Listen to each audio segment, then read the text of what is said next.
Hello, everybody. Good afternoon.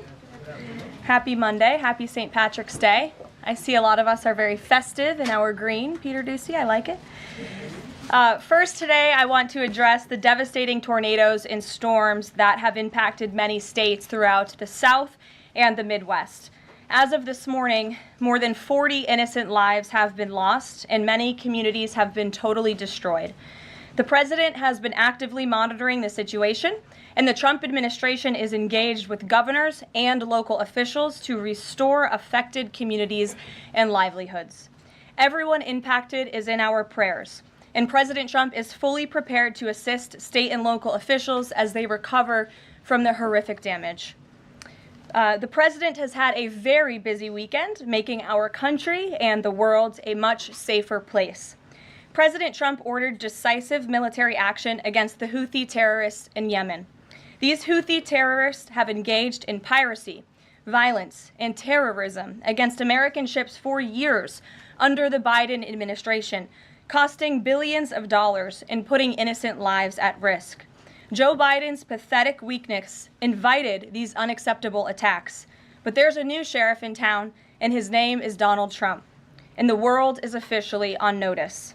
America has a commander-in-chief whose peace-through-strength approach is unwavering and should not be tested. As the president said, no terrorist force will stop American commercial and naval vessels from freely sailing throughout the world. Houthi terrorists and their Iranian backers should not cross President Trump again, and the president has made that clear today.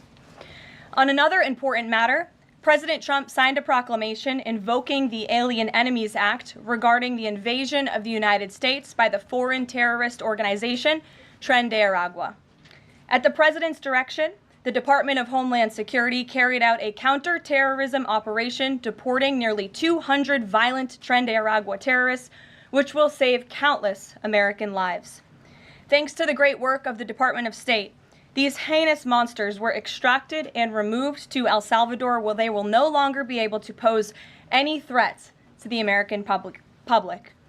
Trend Air Agua is one of the most ruthless terrorist gangs in the world, and they are responsible for some of the most heinous crimes that have occurred in our nation's history in recent years, including the savage murders of beautiful Lakin Riley and Jocelyn Nungre.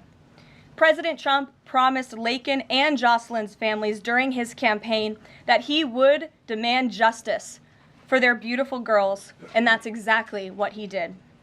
As the president acknowledged during his inaugural address on January 20th, he pledged to invoke this act, and he has no higher responsibility than to defend our country from threats and invasions.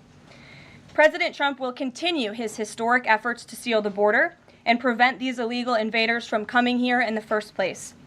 As the New York Times is acknowledged over the weekend, President Trump's policies are working. Here's how the Times summed it up. Illegal crossings at the U.S.-Mexico border are down to their lowest level in decades. Once crowded migrant shelters are empty. Instead of heading north, people stranded in Mexico are starting to return home in bigger numbers.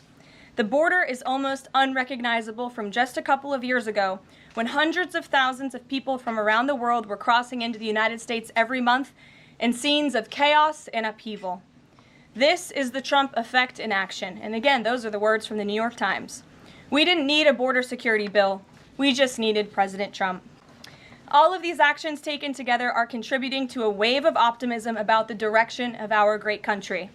According to brand new polling from NBC News, more registered voters say the United States is heading in the right direction than at any point since early 2004. Americans support President Trump's common sense approach that's getting our country back on track in record time. Meanwhile, the president's critics can't say the same. That same new NBC poll also found that the Democrat Party has reached an all-time low in popularity. It turns out when you let your hatred of President Trump get in the way of doing what is best for America, the people reject you. Who would have thought? Joining us today in our new media seat is Kelly Meyer. She is a White House correspondent with News Nation. News Nation started in 2021 and is one of America's fastest growing cable news networks with a focus on news for all of America. It's part of a larger ecosystem.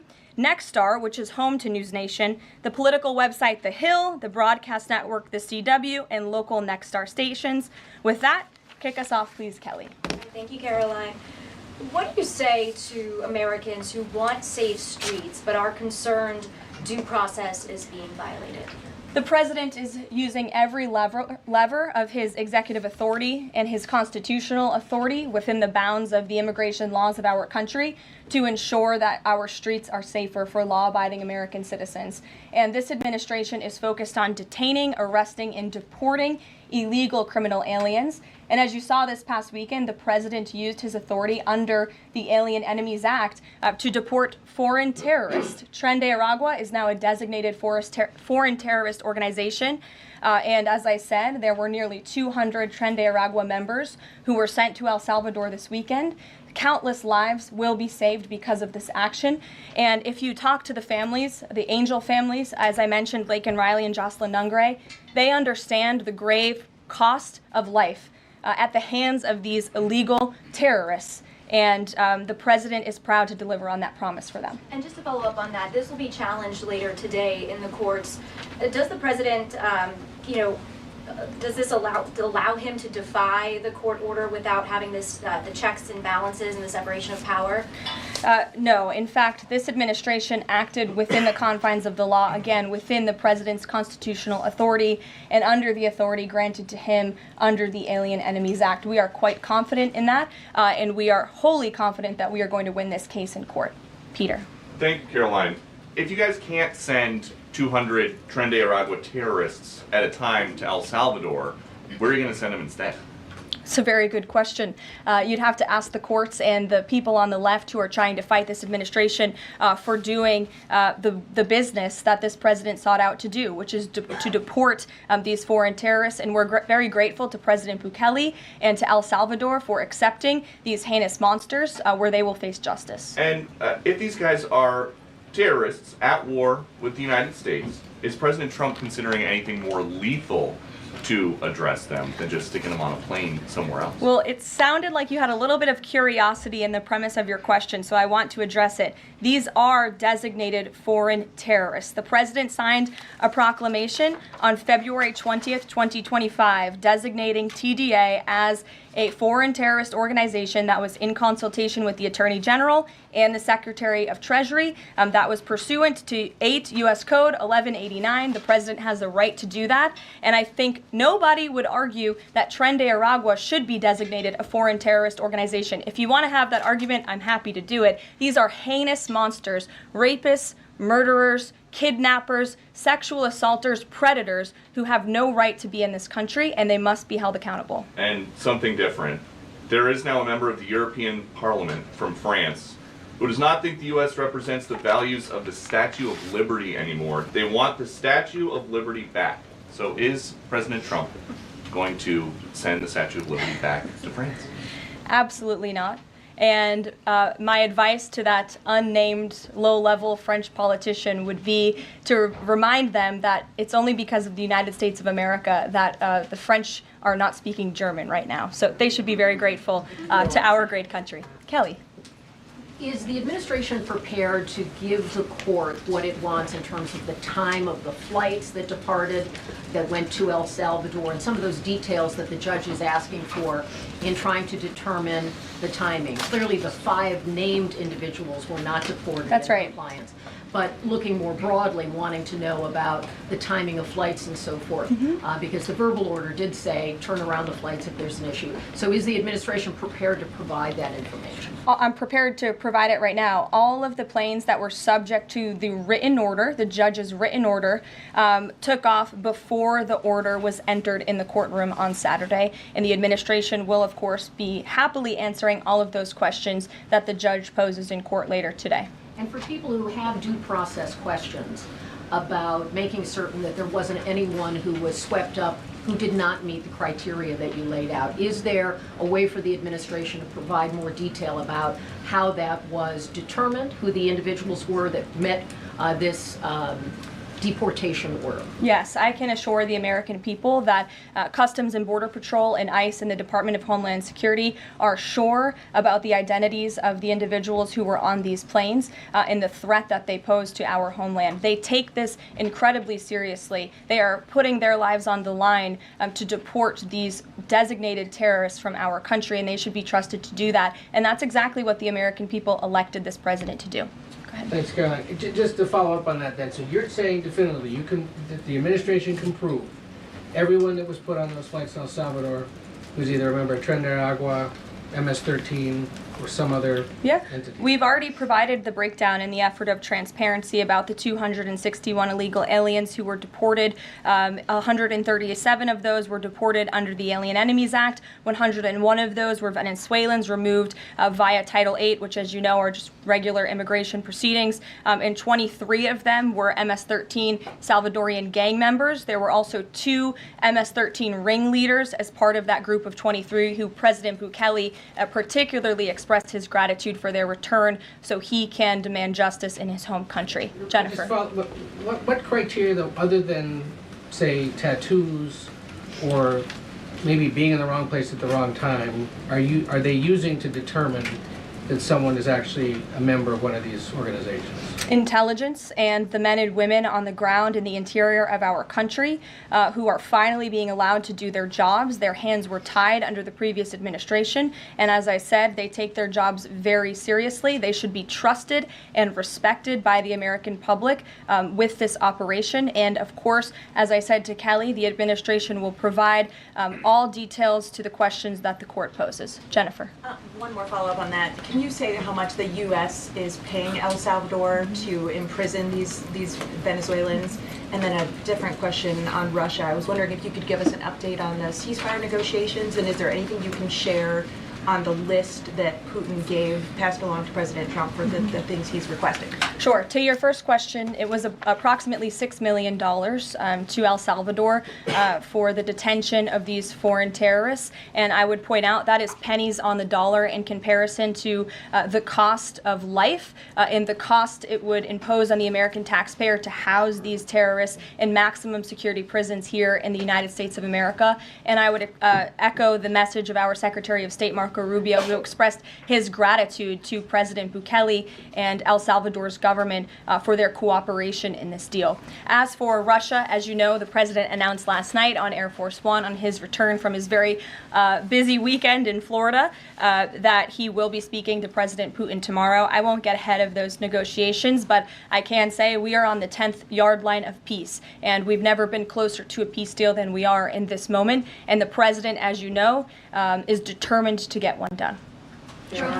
Sure, Caitlin. I have 2 questions for you. One on the flights, but first on the president's post overnight, saying that the pardons that were issued by President Biden preemptively to members of the January 6th committee, that they're now null and void. Have attorneys here at the White House told President Trump that he has the legal authority to undo a pardon simply because it was signed by auto pen, as he said? The president was begging the question that I think a lot of journalists in this room should be asking about whether or not the former president of the United States, who I think we can all finally agree was cognitively impaired. I know it took people some time to finally admit that, but we all know that to be true, as evidenced by his disastrous debate performance against President Trump during the campaign. I digress on that. But the president was raising the point that did the president even know about these pardons? Was his legal signature used without his consent or knowledge? And that's not just the president or me raising those questions, Caitlin. According to the New York Post, there are Biden officials from the previous White House who raised those questions and wondered if the president was even consulted about his legally binding signature being signed onto documents. And so I think it's a question that everybody in this room should be looking into, because certainly that would propose perhaps criminal or illegal behavior if staff members were signing the President of the United States autograph without his consent. Biden is on the record talking about issuing preemptive pardons to these people. But was he aware of his signature being used on every single pardon? That's a question you should ask the Biden White House. Is there any evidence on that he wasn't aware of it? You're a reporter. You should find out. Okay, Sean. on the flights, so I have a question on the timeline of the flights. You keep talking talking about the judge's written order, which hit the docket Saturday night at about 7:26 p.m. But he issued a verbal order before that at about 6:45 and 6:48 p.m. based on the court hearing. A verbal order from the bench. Does the White House feel the need to comply with a verbal order from this judge? Again, as I said, all of the planes subject to the written order of this judge departed U.S. soil, U.S. territory before the judge's written order. But what about the verbal order, which of course carries the same legal weight as a written order, and said for the planes to turn around if they were Well, in the air? there's actually questions about whether a verbal order carries the same weight as a legal order, as a written order, and our lawyers are determined to ask and answer those questions in court. Sean. Hey, so on Friday, the president suggested at length that it should be illegal to criticize judges, but he has repeatedly criticized judges who rule against him, and Elon Musk is calling for impeachment of judges who have opposed the administration. So how are those two things not in conflict? I have not heard the president talk about impeaching judges. I know you mentioned Mr. Musk's tweet, but I have not heard the president of the United States ask that. Mary. Hey, thanks, Caroline. I wanted to ask about this video I saw this morning set to the tune of, I believe, Closing Time, about deportations of illegal migrants. What's the strategy behind the White House's videos they've been putting out on this, and can you kind of talk us through the thinking on these videos? Sure. I think the White House and our entire government clearly is leaning into the message of this president, and we are unafraid to double down and to take responsibility and ownership of the serious decisions that are being made. The president was elected with an overwhelming mandate to launch the largest mass deportation campaign in American history, and that's exactly what he is doing. And to this very day, we are now, I think, 56 or 7 days into the administration by my count. The president still receives an overwhelming public support for the policies that he is enacting. So we are unafraid to message effectively what the president is doing on a daily basis to make our communities safer. And the specific video you referenced, I think it sums up our immigration policy pretty well. You don't have to go home, but you can't stay here. Go ahead. Thanks, Caroline. I have two questions. First, will President Trump put sanctions on Russia if the talks on Tuesday don't go as hoped? And secondly, have any illegal immigrants self-deported through CBP home yet? To your first question, it's something the president has floated, and certainly he's willing to do if necessary. I don't have anything to read out, and I would never get ahead of the president on such a serious decision. To your second question about the CBP Home app, I would have to check in with the Department of Homeland Security, but it's a great question, and we're very proud to repurpose this app, which the Biden administration abused to facilitate the mass illegal entry of illegal immigrants into our country. It was like a fast pass at Disneyland. That's not happening under this administration. We are encouraging illegal immigrants to actively self-deport to maybe save themselves from being in one of these fun videos. Caroline. Sure. John, good to see you. After President Trump strafe-bombed the Houthis yesterday, he said that if they retaliate, he was going to personally hold Iran accountable for that. Holding them accountable, what would that look like? Well, I would defer you to what the president put out this morning, John, where he said very clearly, I will read it, "Let nobody be fooled. The hundreds of attacks being made by Houthi, the sinister mobsters and thugs based in Yemen, who are hated by the Yemeni people, are all created by Iran. Any further attack or retaliation by the Houthis will be met with great force, and there is no guarantee that the force will stop there. Iran has played the innocent victim of rogue terrorists from which they've lost control, but they haven't lost control. They are dictating every move, giving them the weapons, supplying them with money and highly sophisticated military equipment, and even so-called intelligence. Every shot fired by the Houthis will be looked upon from this point forward as being a shot fired from the weapons and leadership of Iran. And Iran will be held responsible and suffer the consequences, and those consequences will be dire." That is a statement from the President of the United States just moments ago. I have nothing additional to share, but our message to Iran is you better take this president seriously, and I think the Houthis learned that the hard way this past weekend. As I said in my opening remarks, there's a new sheriff in town, and this president is not just going to sit on his hands and allow terrorists to launch attacks on commercial vessels and U.S. naval ships. Those actions will not be tolerated. Sure, Edward. Yeah, thanks. Caroline, on the economy. So after mostly a down week last week in the economy, you've been very vocal as well as other cabinet members about how we're in a transition and about how this economic transition, and there's a plan, a long-term plan for tariffs on this. How concerned is the president that the markets and Americans, for lack of a better term, will freak out over these tariffs and be concerned about a long-term plan? Sure. I think I've been asked this question and answered this question respectfully, Edward. We are in a period of transition. The president has made that clear. He also has made his belief in tariffs and what they will do for our great country clear, restoring wealth back to our country. And if you look at the president's first-term economic formula, massive deregulation, tax cuts, lowering the cost of living with an energy boom, which the American people can expect soon. Wall Street and Main Street should both be assured by what President Trump did in his first term. It's the exact same formula. In fact, I would argue it's even better this time around. And if you look at some of the economic indicators in the last week, the latest CPI report last week beat expectations. Inflation is cooling. Core inflation dropped for the first time in 4 months. The national average of the price of gas is down 42 cents from 1 year ago. And there was also a new report out this morning about wholesale egg prices. They continue to fall. A dozen eggs are now $3.10 cheaper since January 24th. First, that's a 47% decrease overall. So I think the American people do have great reason to be optimistic about this economy. And as I've said repeatedly, it continues to be true. The administration has a whole of government effort to fix the economic mess created by Biden. So the president's pointed to that April 2nd tariff deadline, so to speak. Is the tariff back and forth sort of done now? We're just all looking towards April 2nd?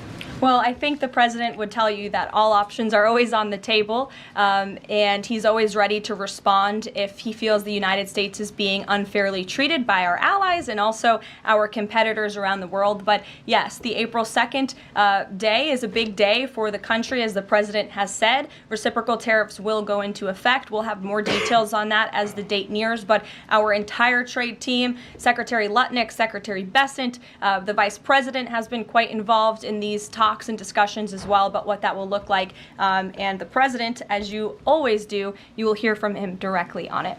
Deborah Saunders, how are you?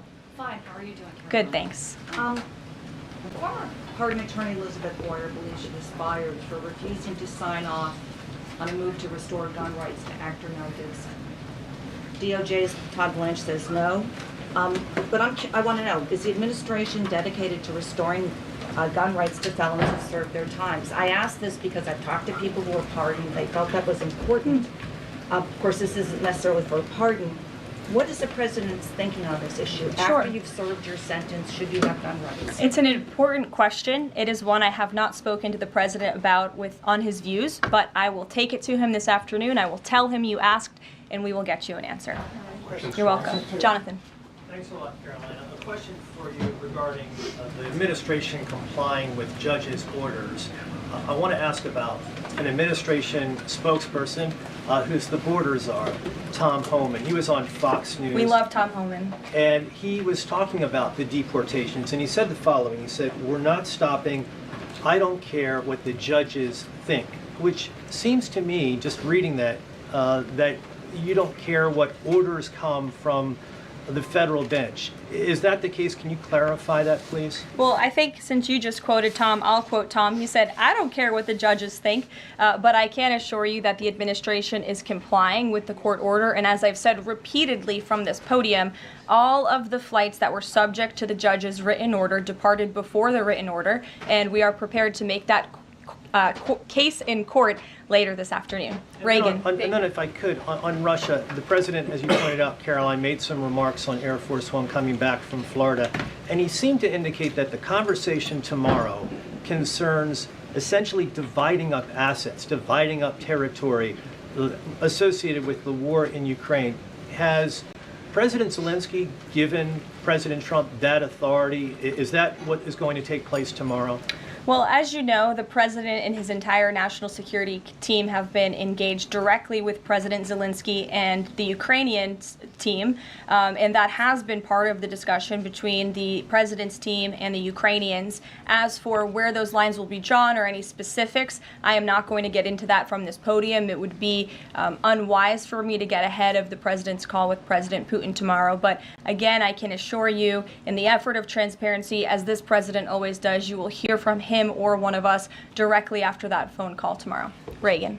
Thank you, Caroline. There's a lot of focus on the judicial branch right now. The president has about 40 judicial appointments that he could make at this moment. Do you have an update on what the timeline would look like for those judicial appointments? And does the president have a list of potential nominees that he's vetting? I do not have an update on a timeline, nor do I have a list, but I can certainly have our team gather that for you and provide it. You're welcome. Sure. Go ahead.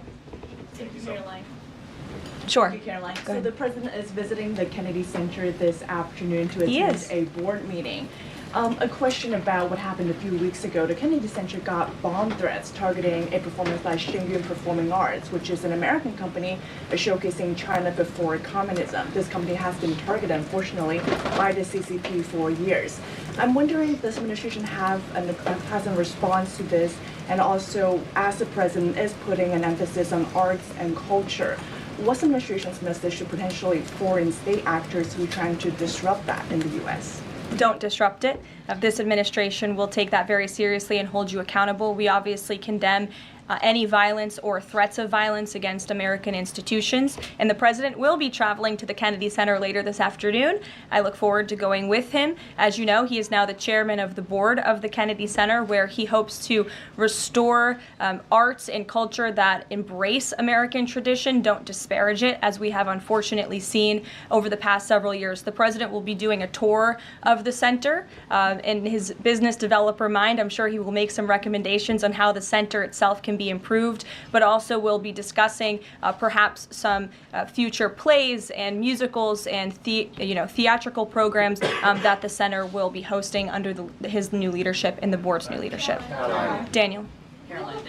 Will the president be discussing with Putin tomorrow the future of Volodymyr Zelensky, sort of a follow-up to John's question? Again, I've been asked and answered this question now. I'm not going to get ahead of the president's discussion tomorrow, but after the phone call takes place, I can certainly provide a readout. Daniel. Caroline, thank you so much. You mentioned earlier in the briefing that you guys are at the 10-yard line of peace. Given the amount of progress that you've made in such a short amount of time, is that an indictment of the previous administration's foreign policy stance, and is it just more proof that you need to talk to people to sort of get things done? I think so. I think the previous administration is the reason this war began. As President Trump often says, this war would have never started if he were still in office. It only started because of the incompetence and the weakness of the previous administration. And President Trump is very proud of the progress that he and his team have made in such a short amount of time. And hopefully tomorrow that progress will move forward.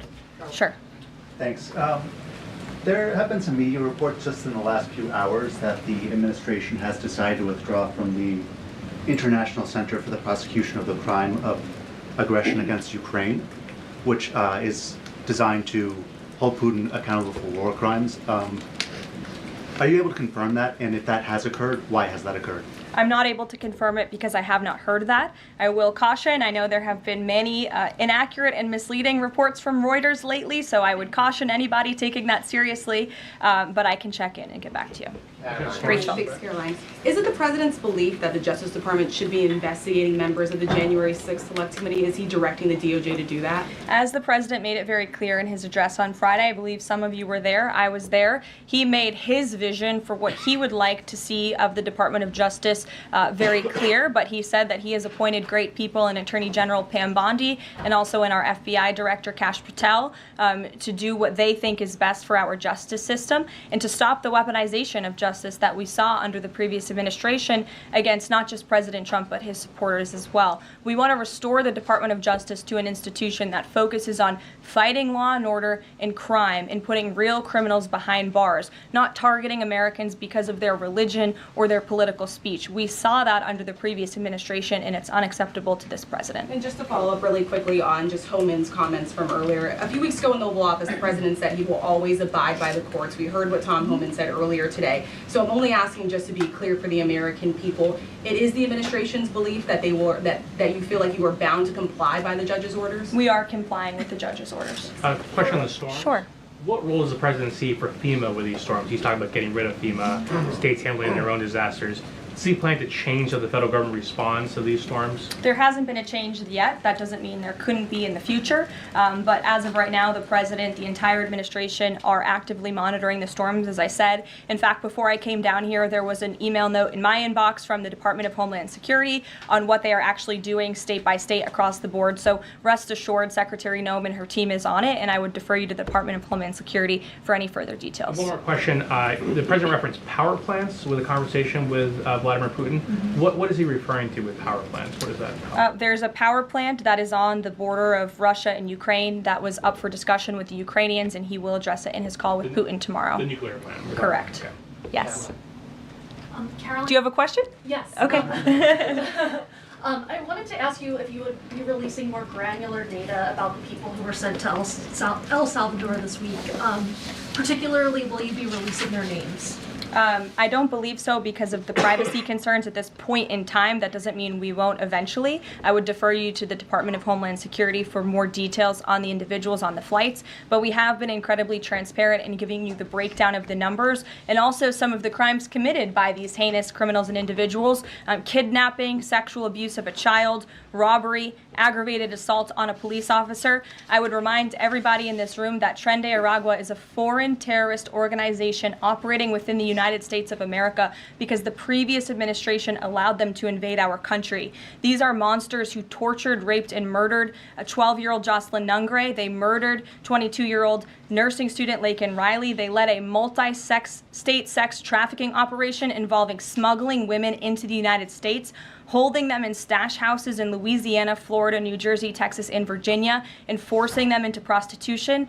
They kidnapped and murdered a 33-year-old woman in Texas. They sexually and physically assaulted a woman and her daughter in Wisconsin. They conducted a mass shooting in Illinois. They peddled untraceable ghost guns across New York City, took over an Aurora, Colorado apartment complex where they kidnapped and tortured victims. And by the way, many of you in the mainstream media said that didn't happen. It turned out that it did. And because of the effective immigration policies of this administration, those foreign terrorists were detained and they are no longer operating on American soil, and we have President Trump to thank for that. We'll see you guys later at the Kennedy Center. Thanks so much. Thanks, Caroline.